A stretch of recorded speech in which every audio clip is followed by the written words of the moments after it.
ಡಿಕೆಶಿ ವಿರುದ್ಧದ ಅಕ್ರಮ ಆಸ್ತಿ ಗಳಿಕೆಯ ಪ್ರಕರಣ ಹೈಕೋರ್ಟ್ನ ವಿಭಾಗೀಯ ಪೀಠದಿಂದ ತೀರ್ಪು ಪ್ರಕಟ. ಲೋಕಾಯುಕ್ತ ತನಿಖೆಯನ್ನು ಪ್ರಶ್ನಿಸಿ ಸಿಬಿಐ ಅರ್ಜಿ ವಜಾ ಆಗಿದೆ. ಇವತ್ತು ಹೈಕೋರ್ಟ್ ವ್ಯಾಪ್ತಿಯಲ್ಲಿ ಬರೋದಿಲ್ಲ, ಸುಪ್ರೀಂ ಕೋರ್ಟ್ ವ್ಯಾಪ್ತಿಯಲ್ಲಿ ತೀರ್ಮಾನ ಮಾಡಿಕೊಳ್ಳಬಹುದು ಅಂತ ಹೇಳಿದೆ. ಡಿಕೆಶಿ ವಿರುದ್ಧದ ಅಕ್ರಮ ಆಸ್ತಿ ಗಳಿಕೆಯ ಪ್ರಕರಣದಲ್ಲಿ ಇವತ್ತು ಕೋರ್ಟ್ನಲ್ಲಾದಂತಹ ಬೆಳವಣಿಗೆ ಇದು. ಒಂದು ಕಡೆ ಲೋಕಾಯುಕ್ತ ತನಿಖೆಯನ್ನು ಪ್ರಶ್ನಿಸಿ ಸಿಬಿಐ ಮತ್ತು ಯತ್ನಾಳ್ ಅರ್ಜಿಯನ್ನು ಸಲ್ಲಿಸಿದ್ರು. ವಾದ ಪ್ರತಿವಾದವಾಗಿತ್ತು. ವಿಭಾಗೀಯ ಪೀಠ ಆದೇಶವನ್ನು ಇವತ್ತಿಗೆ ಕಾಯ್ದಿರಿಸಿತ್ತು. ಈಗ ಮಾನ್ಯ ನ್ಯಾಯಾಧೀಶರು ಆದೇಶವನ್ನು ಪ್ರಕಟಿಸಿದ್ದಾರೆ. ಬಟ್ ಸುಪ್ರೀಂ ಕೋರ್ಟ್ನಲ್ಲಿ ಪ್ರಶ್ನೆಯನ್ನು ಮಾಡಿಕೊಳ್ಳಬಹುದು ಅನ್ನುವಂತಹ ಒಂದು ಇಂಡಿಕೇಶನ್ ಅನ್ನು ಕೊಟ್ಟಿದ್ದಾರೆ. ಸಹಜವಾಗಿಯೇ ಈಗ ಸಿಬಿಐ ಮತ್ತು ಯತ್ನಾಳ್ ಅವರು ಸುಪ್ರೀಂ ಕೋರ್ಟ್ನ ಮೊರೆ ಹೋಗ್ತಾರಾ ಅನ್ನುವಂತಹ ಪ್ರಶ್ನೆ ಸಹಜವಾಗಿಯೇ ಮುನ್ನೆಲೆಗೆ ಬರ್ತಾ ಇದೆ. ಒಂದು ವೇಳೆ ಸುಪ್ರೀಂ ಕೋರ್ಟ್ನ ಮೆಟ್ಟಿಲನ್ನು ಏರಿದ್ದೇ ಆದರೆ ಡಿಕೆ ಶಿವಕುಮಾರ್ ಅವರಿಗೆ ಇದು ಒಂದು ರೀತಿ ಬೀಸೋ ದೊಣ್ಣೆಯಿಂದ ತಪ್ಪಿಸಿಕೊಂಡಂತೆ ಮಾತ್ರ ಆಗುತ್ತೆ ಅನ್ನುವಂತಹ ವ್ಯಾಖ್ಯಾನಗಳು ಕೂಡ ಆಗ್ತಾ ಇರುವಂತಹದ್ದು. ಈ ಅರ್ಜಿಗಳು ಮಾನ್ಯವಲ್ಲ ಅಂತೇಳಿ ಈಗ ಹೈಕೋರ್ಟ್ನ ವಿಭಾಗೀಯ ಪೀಠ ತಿರಸ್ಕರಿಸಿರುವಂತಹದ್ದು. ಡಿಕೆ ಶಿವಕುಮಾರ್ ವಿರುದ್ಧದ ಅಕ್ರಮ ಆಸ್ತಿ ಗಳಿಕೆಯ ವಿಚಾರಕ್ಕೆ ಸಂಬಂಧಪಟ್ಟಂತೆ ಕ್ಯಾಬಿನೆಟ್ನ ನಿರ್ಧಾರವನ್ನ ಹೈಕೋರ್ಟ್ ಎತ್ತಿ ಹಿಡಿದಿದೆ. ಮತ್ತಷ್ಟು ಡೀಟೇಲ್ಸ್ ರವೀಶ್ ಕೊಡ್ತಾರೆ. ರವೀಶ್, ಈ ಆದೇಶವನ್ನು ಕೊಡ್ತಾ ಇದ್ದಂತಹ ಸಂದರ್ಭದಲ್ಲಿ, ತೀರ್ಪನ್ನು ಕೊಡ್ತಾ ಇರುವಂತಹ ಸಂದರ್ಭದಲ್ಲಿ ನ್ಯಾಯಾಧೀಶರು ಒಂದು ಇಂಡಿಕೇಶನ್ ಅನ್ನು ಕೂಡ ಪಾಸ್ ಮಾಡಿದ್ದಾರೆ. ಬೇಕಿದ್ರೆ ಸುಪ್ರೀಂ ಕೋರ್ಟ್ನಲ್ಲಿ ವಿಚಾರವನ್ನು ನೀವು ಪ್ರಶ್ನೆ ಮಾಡಬಹುದು ಅಂತ ಹೇಳಿ. ಹಾಗಾಗಿ ಡಿಕೆ ಶಿವಕುಮಾರ್ ಅವರಿಗೆ ಬಿಗ್ ರಿಲೀಫ್ ಅನ್ನೋದಕ್ಕಿಂತ ಹೆಚ್ಚಾಗಿ ಬೀಸೋದೊಣ್ಣೆಯಿಂದ ತಪ್ಪಿಸಿಕೊಂಡ್ರು ಅಂತಾನ, ಹೇಗೆ ಅಂತ ಇದು?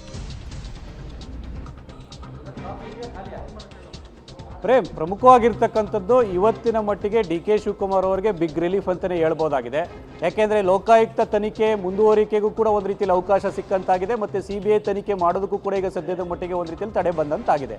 ಆದರೆ ಪ್ರಮುಖವಾಗಿರ್ತಕ್ಕಂಥದ್ದು ಒಂದು ಕ್ಯಾಬಿನೆಟ್ ಅಂದರೆ ರಾಜ್ಯ ಸರ್ಕಾರ ತೆಗೆದುಕೊಂಡಂತಹ ತೀರ್ಮಾನ ಸರಿಯೋ ತಪ್ಪೋ ಅನ್ನೋದು ಸುಪ್ರೀಂ ಕೋರ್ಟ್ನಲ್ಲೇ ತೀರ್ಮಾನ ಆಗಬೇಕು ಅನ್ನೋದು ಕೂಡ ಇವತ್ತಿನ ವಿಭಾಗೀಯ ಪೀಠ ಅಭಿಪ್ರಾಯ ಪಟ್ಟಿರ್ತಕ್ಕಂಥದ್ದು. ಅಂದರೆ ಆರ್ಟಿಕಲ್ 131ರ ಪ್ರಕಾರ ಈ ರೀತಿ ರಾಜ್ಯ ಸರ್ಕಾರ ತೆಗೆದುಕೊಂಡಂತಹ ತೀರ್ಮಾನ ಸರಿಯೋ ತಪ್ಪು ಅನ್ನೋದನ್ನ ನಾವು ನಿರ್ಧಾರ ಮಾಡೋದಕ್ಕೆ ಬರೋದಿಲ್ಲ. ಹಾಗಾಗಿ ನೀವು ಸುಪ್ರೀಂ ಕೋರ್ಟ್ಗೆ ಹೋಗಿ ಅನ್ನೋ ಇದನ್ನು ಕೂಡ ಈಗಾಗಲೇ ಆದೇಶದಲ್ಲಿ ಹೇಳಿದ್ದಾರೆ.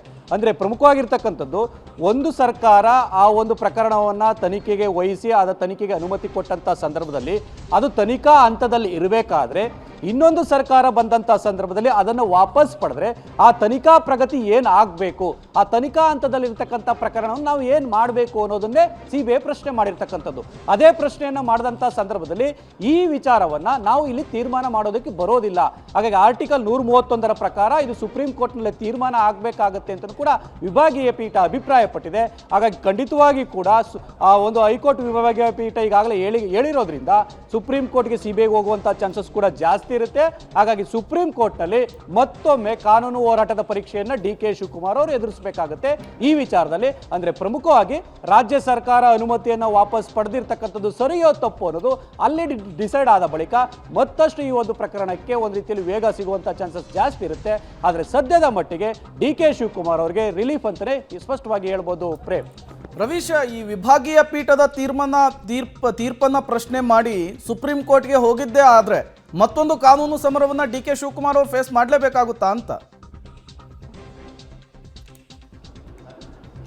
ಖಂಡಿತವಾಗಿ ಕೂಡ ಆ ಸಂದರ್ಭದಲ್ಲಿ ರಾಜ್ಯ ಸರ್ಕಾರ ವರ್ಸಸ್ ಮತ್ತೆ ಸಿಬಿಐ ನಡುವೆ ಪ್ರಕರಣ ಆಗುತ್ತೆ. ಅಂದರೆ ರಾಜ್ಯ ಸರ್ಕಾರ ಕ್ಯಾಬಿನೆಟ್ನಲ್ಲಿ ತೆಗೆದುಕೊಂಡಂತಹ ನಿರ್ಣಯ ಸರಿಯೋ ತಪ್ಪು ಅನ್ನೋದು ಆ ಒಂದು ಸುಪ್ರೀಂ ಕೋರ್ಟ್ನಲ್ಲಿ ಡಿಸೈಡ್ ಆಗುತ್ತೆ. ಒಂದು ವೇಳೆ ಏನಾದರೂ ರಾಜ್ಯ ಸರ್ಕಾರ ತೆಗೆದುಕೊಂಡಂತಹ ನಿರ್ಣಯ, ಕ್ಯಾಬಿನೆಟ್ನಲ್ಲಿ ತೆಗೆದುಕೊಂಡಂತಹ ನಿರ್ಣಯ ತಪ್ಪು ಅನ್ನೋದಾದರೆ, ಏನಾದರೂ ಆ ರೀತಿಯ ತೀರ್ಪು ಬಂದಂತಹ ಸಂದರ್ಭದಲ್ಲಿ ಮತ್ತೆ ಡಿಕೆ ಶಿವಕುಮಾರ್ ಅವರು ಡೇಂಜರ್ ಝೋನ್ಗೆ ಹೋಗ್ತಾರೆ. ಆಗ ಸಿಬಿಐ ತನಿಖೆಯನ್ನು ಎದುರಿಸಬೇಕಾದಂಥ ಅನಿವಾರ್ಯತೆ ಸೃಷ್ಟಿಯಾಗುತ್ತೆ. ಒಂದು ವೇಳೆ ಏನಾದರೂ ಹೈಕೋರ್ಟ್ ಕೊಟ್ಟಿರ್ತಕ್ಕಂಥ ತೀರ್ಪಿನಲ್ಲಿ ಜೊತೆಗೆ ಆ ಒಂದು ರಾಜ್ಯ ಸರ್ಕಾರ ತೆಗೆದುಕೊಂಡಂತಹ ತೀರ್ಪು ಸರಿ ಅಥವಾ ತಪ್ಪು ಅನ್ನೋದು ಒಂದು ಅಲ್ಲಿ ಡಿಸೈಡ್ ಆದಂತಹ ಸಂದರ್ಭದಲ್ಲಿ ರಾಜ್ಯ ಸರ್ಕಾರದ ಈ ರೀತಿ ತೀರ್ಮಾನಗಳನ್ನು ತೆಗೆದುಕೊಳ್ಬಹುದು ಅನ್ನೋದೇನಾದ್ರು ತೀರ್ಪು ಬಂದರೆ ಆ ಸಂದರ್ಭದಲ್ಲಿ ಡಿಕೆ ಶಿವಕುಮಾರ್ ಅವರು ಮತ್ತೆ ಸೇಫ್ ಆಗ್ತಾರೆ. ಹಾಗಾಗಿ ಸುಪ್ರೀಂ ಕೋರ್ಟ್ನಲ್ಲಿ ಇನ್ನೊಂದು ಹಂತದ ಕಾನೂನು ಹೋರಾಟವನ್ನು ಮಾಡಲೇಬೇಕಾಗುತ್ತೆ, ಅದು ಅನಿವಾರ್ಯ ಕೂಡ. ಆದರೆ ಸದ್ಯಕ್ಕೆ ಒಂದು ರೀತಿಯಲ್ಲಿ ಈಗ ಬೀಸೋದೊಣ್ಣೆಯಿಂದ ಪಾರಾಗಿರ್ತಕ್ಕಂಥದ್ದು, ಜೊತೆಗೆ ರಿಲೀಫ್ ಸಿಕ್ಕಿದೆ, ಬಿಗ್ ರಿಲೀಫ್. ಅಲ್ಲಿ ತನಕವೂ ಕೂಡ ಲೋಕಾಯುಕ್ತ ತನಿಖೆಯನ್ನು ಮತ್ತಷ್ಟು ಚುರುಕುಗೊಳಿಸಿ ಅವರು ಕೂಡ ಚಾರ್ಜ್ ಶೀಟ್ ಅನ್ನು ಹಾಕಿದಂತಹ ಸಂದರ್ಭದಲ್ಲಿ ಅದು ಬೇರೆ ರೀತಿಯ ಟರ್ನ್ ತೆಗೆದುಕೊಳ್ಳುವಂತಹ ಚಾನ್ಸಸ್ ಕೂಡ ಜಾಸ್ತಿ ಇರುತ್ತೆ. ಹಾಗಾಗಿ ಮುಂದಿನ ದಿನಗಳಲ್ಲಿ ಮತ್ತಷ್ಟು ಕಾನೂನು ಹೋರಾಟವನ್ನು ಜೊತೆಗೆ ರಾಜಕೀಯ ಹೋರಾಟವನ್ನು ಎದುರಿಸಬೇಕಾಗುತ್ತೆ. ಪ್ರೇಮ್.